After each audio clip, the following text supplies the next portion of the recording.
দক্ষিণ কোরিয়ার ডেভেলপ করা KS-1 টাইপ 209 এর 1200 সাবমেরিন একসময় এশিয়ার অন্যতম নির্ভরযোগ্য ডিজেল ইলেকট্রিক সাবমেরিন হিসেবে পরিচিত ছিল।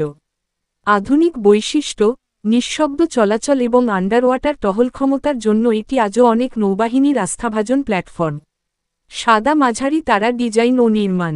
KS-1 মূলত জার্মানির বিখ্যাত টাইপ 209 ডিজাইনের ওপর ভিত্তি করে তৈরি। এটি মাঝারি আকারের সাবমেরিন হলেও এর অপারেশনাল সক্ষমতা অত্যন্ত ভারসাম্যপূর্ণ। লম্বা প্রায় 56 মিটার, প্রস্থ 6.2 মিটার, ডিসপ্লেসমেন্ট পানির নিচে প্রায় 1285 টন। এর ছিমছাম হাইড্রোডাইনামিক ডিজাইন পানির নিচে লো নয়েজ পারফরমেন্স নিশ্চিত করে। সাদা মাঝারি তারা ইঞ্জিন ও performance. Type diesel electric propulsion. সর্বোচ্চ গতি পানির নিচে সর্বোচ্চ 22 নট প্রায় 40 কিলোমিটার ঘন্টা। রেঞ্জ 11,000 কিলোমিটারের বেশি। এন্ডিউরেন্স সমুদ্রে 45 দিন পর্যন্ত অভিযান পরিচালনা করতে সক্ষম। নিঃশব্দ চলাচলই এর সবচেয়ে বড় শক্তি, এটি শত্রুর শনাক্তকরণ এড়াতে অত্যন্ত দক্ষ। সাদা মাঝারি তারা সেন্সর ও নেভিগেশন সিস্টেম। KS-1 সাবমেরিন উন্নত সোনার ও ফায়ার কন্ট্রোল সিস্টেমে সজ্জিত।